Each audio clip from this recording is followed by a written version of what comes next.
నాకు నువ్వంటే చాలా ఇష్టం. నేను ఎప్పటికీ నీతోనే ఉంటాను. కానీ నువ్వొక కొంగవి. నువ్వు ఎప్పుడు కూడా నీ గుంపుతో పాటే ఉండాలి కదా. నువ్వు వాళ్ళతో పాటు ఆకాశంలో ఎగురుతూ ఉంటే నువ్వు సురక్షితంగా ఉంటావు.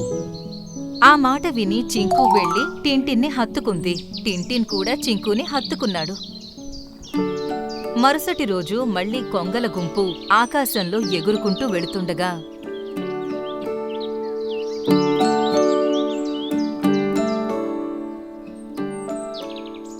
వెళ్ళు చింకు, ఈరోజు నువ్వు నీ గుంపుతో పాటు అసలైన జీవితాన్ని గడుపు. ఐ లవ్ యూ నాన్నా. I love you too Chinku. అలా అని చింకు ఆకాశంలోకి ఎగిరిపోయింది. చింకు త్వరగా తిరిగి రావాలని నేను కోరుకుంటున్నాను. అంటే మన ముగ్గురం కలిసి ఉండాలి ఎప్పటికీ. అదే సమయంలో ఒక వ్యక్తి అడవిలో తిరుగుతూ ఉన్నాడు. అతనెక్కడున్నాడు? అతను ఇక్కడే ఎక్కడ ఉండాలి. ఇంకోవైపు చింకు కూడా కొంగలతో కలిసి గుంపులో ఎగురుతూ ఉంది. సరే కొంగలో, కాసేపు ఆ కొండ మీద ఆగి మనం విశ్రాంతి తీసుకుందాం. అలాగే గురువుగారు. కొంగలన్నీ ఒక కొండపైకి చేరుకున్నాయి. అక్కడ అన్నీ చింకుని ఆశ్చర్యంగా చూడ్డం మొదలుపెట్టాయి. అది నువ్వే కదా ఆ వేటగాడు పెంచుకుంటున్న కొంగవి? అవును, అది నేనే. కానీ అతను వేటగాడు కాదు, అతను మా నాన్న. తను ఏమంటున్నాడో మీరందరూ విన్నారు కదా. ఆ మనిషే తనకి నాన్న అంట. అతను ఎప్పటికీ నీకు నాన్న కాలేడు. నిజం చెప్పాలంటే నువ్వు ఇంకొంచెం పెద్దయ్యే వరకు నిన్ను పెంచి ఆ తర్వాత నిన్ను తన ఆహారంగా చేసుకోవాలనేది అతని ఆలోచన అయి ఉంటుంది. మా నాన్న నన్ను చంపాలనుకుంటే మీతో అస్సలు పంపించేవారు కాదు. ఇంకోవైపు మళ్లీ అడవిలో గందరగోళం మొదలయింది. ఇంకొక వేటగాడొచ్చాడు. ఏంటి, ఇంకో వేటగాడా? కాసేపట్లో అడవిలో ఉన్న జంతువులన్నీ ఒకచోటకు చేరుకుని చాటుగా ఆ వ్యక్తిని ఫాలో అయ్యాయి. ఆ సమయంలో టింటిన్ ర్యాబిట్తో కలిసి తమ ఇంట్లో ఉన్నాడు. ఇంతలో ఆ వ్యక్తి వెళ్లి తన ముందు నిల్చున్నాడు. టింటిన్,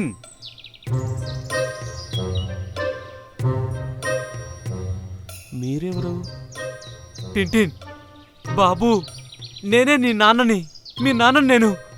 అలా అంటూ ఆ వ్యక్తి టింటిన్ని గుండెలకి హత్తుకున్నాడు. మిగతా జంతువులన్నీ దాక్కుని ఇదంతా చూస్తున్నాయి. 1 సంవత్సరం నుంచి నేను నిన్ను వెతుకుతున్నాను. దేవుడి దయ వల్లే నువ్వు నాకు దొరికావు. అలా అంటూ తన కళ్లల్లో నుండి నీళ్లు కారాయి. నాన్న, చివరికి మీరు నన్ను కలుసుకున్నారు కదా, ఇంకా మీరు ఏడవకండి. ఇక నువ్వు నాతో పాటు పదనన్నా. ఇక నుంచి నేను ఈ అడవిలో జీవితం గడపనివ్వను.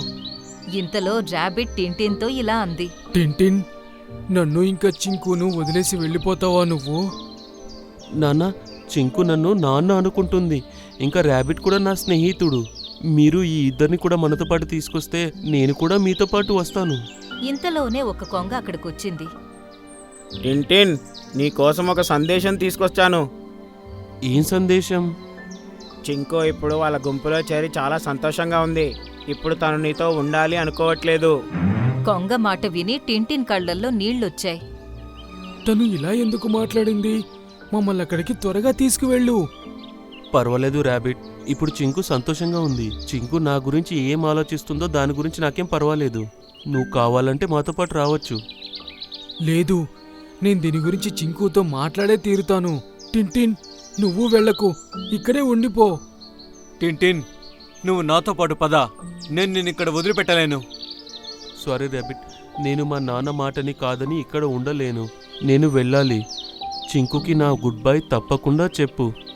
ఈ మాట విని ర్యాబిట్ తన ఇంట్లోకి వెళ్లి ఏడవడం మొదలుపెట్టింది. ఇంకోవైపు టింటిన్ కూడా వాళ్ల నాన్నతో కలిసి అడవి వదిలి వెళ్లిపోయాడు. మిగతా జంతువులన్నీ ఈ దృశ్యాన్ని చూస్తూ ఉండిపోయాయి. కాసేపటి తర్వాత టింటిన్ వాళ్ల నాన్నతో కలిసి ఒక ఇంటికి వెళ్ళాడు. అక్కడ బోలెడు ఖాళీ పంజరాలున్నాయి. నాన్న, ఇన్ని పంజరాలు మన ఇంట్లో ఎందుకున్నాయి? ఎందుకంటే ఇది నా యొక్క వృత్తి. నేనొక వేటగాణ్ణి. మీరొక వేటగాడా? బహుశా దీనివల్లే అడవిలో ఉన్న జంతువులందరూ కూడా నన్ను వేటగాడనుకున్నారు. కానీ వాళ్ళు ఎప్పుడు కూడా నాకు ఏ నష్టం కలిగించలేదు. భావోద్వేగానికి గురికాకు టింటిన్. ఇంతకీ నేను ఆ అడవిలోకి ఎలా వెళ్ళానో మీరు నాకు చెప్పగలరా? బాబు, నాకు చాలా పెద్ద ఆర్డర్ వచ్చింది. వాళ్ళకి నేను 50 రకాల పక్షుల్ని ఇంకా జంతువుల్ని పట్టుకుని జూలో ఇవ్వాలి. కానీ నాకు అంత పెద్ద ఆర్డర్ని పూర్తి చేయడానికి చాలా సమయం పడుతుంది. ఎందుకంటే జంతువులన్నింటినీ ప్రాణాలతో పట్టుకోవాలి. అందుకే నేను స్పృహ తప్పేలా చేసి వాటర్ ఫాల్ ద్వారా అడవిలోకి పంపించాను. అలా చేస్తే నువ్వు అడవిలోనే ఉండి అన్ని జంతువులతో స్నేహంగా ఉండొచ్చు. నీపై వాళ్ళకి పూర్తి నమ్మకం ఉంటుంది. ఆ తర్వాత నిన్ను ఇంటికి తీసుకొచ్చాక ప్రతి వారం నువ్వు అడవికి వెళ్ళి నీతో పాటు 3 జంతువులు తీసుకుని వస్తావు. అలా చేస్తే త్వరగా మనకు 50 జంతువులు దొరికేస్తాయి. వాళ్ళ నాన్న మాట విని టింటిన్ ఆశ్చర్యపోయాడు. అంటే దీని అర్థం మీరు మీ పనిని పూర్తి చేయడానికి నన్ను ఉపయోగించారా? ఒకవేళ అడవిలో ఏదైనా జంతువు నన్ను తినేసి ఉంటే? బాబూ, నా దగ్గర ఇంక వేరే దారే లేదు. ఇక నీ దగ్గర కూడా వేరే దారే లేదు. ఇప్పుడు నువ్వు నాకు పనిలో సహాయం చెయ్యి. నేను ఇలా అస్సలు చేయను నాన్న. అయితే సరే, నువ్వు ఒప్పుకునేంత వరకు నువ్వు ఈ పంజరంలో బందీగా ఉండాలి. అలా అని తను టింటిన్ని పంజరంలో బంధించి తాళం వేసేశాడు. ఇంకోవైపు ర్యాబిట్ కూడా చింకు దగ్గరకు చేరుకుంది. చింకు, అసలు ఏమైంది నీకు? నువ్వు టింటిన్ని కలవాలనుకోవట్లేదా? ఈ కొంగలందరూ నీకు ఏ మాయ మాటలు చెప్పారు? దానివల్ల నువ్వు టింటిన్నే మర్చిపోయావు. అలాంటిది ఏమీ లేదు ర్యాబిట్. మరి నువ్వు పంపిన సందేశం? ఈయన మా మాస్టర్ గారు. ఈయన టింటిన్ గురించి చాలా తప్పుగా మాట్లాడారు. టింటిన్ నన్ను ఇష్టపడట్లేదని చెప్పారు. అదొక నాటకం అన్నారు. ఈయన చెప్పిందంతా కూడా తప్పని నిరూపించడానికి కావాలని ఆ సందేశాన్ని పంపాను. కానీ టింటిన్ ఇక్కడికి రాకుండా ఈయన చెప్పిన దాన్ని నిజమయ్యేలా చేశారు. నిజానికి టింటిన్ నేను కలవాలని అనుకున్నాడు. కానీ టింటిన్ని తీసుకెళ్ళడానికి వాళ్ళ నాన్నగారు వచ్చారు. కానీ టింటిన్ నీకోసమే ఈ అడవిని వదిలి వెళ్ళాలనుకోలేదు. కానీ అప్పుడే నువ్వు పంపిన సందేశం వచ్చింది. అది విని టింటిన్ ఈ అడవిని వదిలిపెట్టి వాళ్ళ నాన్నగారితో వెళ్ళిపోయాడు. ఏంటి ఇలా జరిగింది? ఆ మాట విని చింకు ఆశ్చర్యపోయింది. మాస్టర్ గారు, ఇప్పుడే నాన్నగారిని కలవాలి, ఇప్పుడే. ఆహా, సరే. అయితే మనం మనతో పాటు ఏనుగును ఇంకా రైనును కూడా తీసుకెళ్దాము. మనం వాళ్ళని కూడా తోడుగా తీసుకెళ్దాము. కొంగల గుంపు ర్యాబిట్ చింకుతో పాటు ఏనుగు ఇంకా రైనో కూడా వాటికి సహాయం చేయడానికి వెళ్ళాయి. కాసేపట్లో అవి వేటగాడి ఇంటికి చేరుకున్నాయి. అక్కడ అవి టింటిన్ పంజరంలో బందీగా ఉండడం చూశాయి. చింకు, నాన్న, ఈ పంజరంలో మీరేం చేస్తున్నారు? మా నాన్న అస్సలు మంచివాడు కాదు. ఆయన నా ద్వారా మీ అందరినీ పట్టుకోవాలని అనుకున్నారు. నువ్వేం కంగారు పడుకు టింటిన్, మేమందరము నిన్ను ఇక్కడి నుండి విడిపిస్తాము. ఇంకా ఏనుగు తాళాన్ని తొండంతో పట్టుకుని తన బలం మొత్తం ఉపయోగించి గట్టిగా లాగింది. తాళంతో పాటు గడి కూడా ఊడిపోయింది. ఎస్. టింటిన్ తలుపు తీసుకుని పంజరం నుండి బయటకొచ్చేశాడు. నాన్నా! టింటిన్ చింకుని గుండెలకు హత్తుకున్నాడు. ఇద్దరి కళ్ళల్లో ఆనంద బాష్పాలు వచ్చాయి. అరే, అసలు ఇక్కడేం జరుగుతుంది? ఎన్ని జంతువులు ఒకే చోట? నా తుపాకీ ఎక్కడుంది?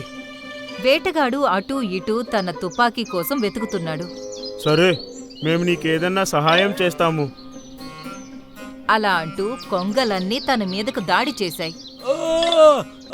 కొంగలు తన తలని పొడిచి తన చేతుల్ని కూడా దారుణంగా ముక్కుతో పొడిచి గాయపరిచాయి.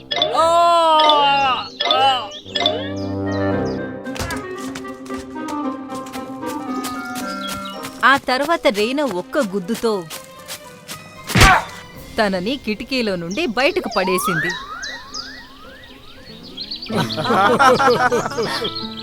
నువ్వు త్వరగా నా వీపుపై ఎక్కి కూర్చో టింటిన్. ఏనుగు టింటిన్ని తన వీపు పైన కూర్చోబెట్టుకుంది. అన్నీ కలిసి అడవికి బయలుదేరాయి. అడవికి చేరుకుని జంతువులన్నీ టింటిన్కి స్వాగతం పలికాయి. ఇంకా టింటిన్కి చాలా సంతోషంగా అనిపించింది. ర్యాబిట్ కూడా మళ్ళీ టింటిన్ ఇంకా చింకుని కలిసి చాలా సంతోషపడింది. ఇంకా బాధ అనేది ఎవ్వరి దరిదాపుల్లో కూడా కనిపించడం లేదు.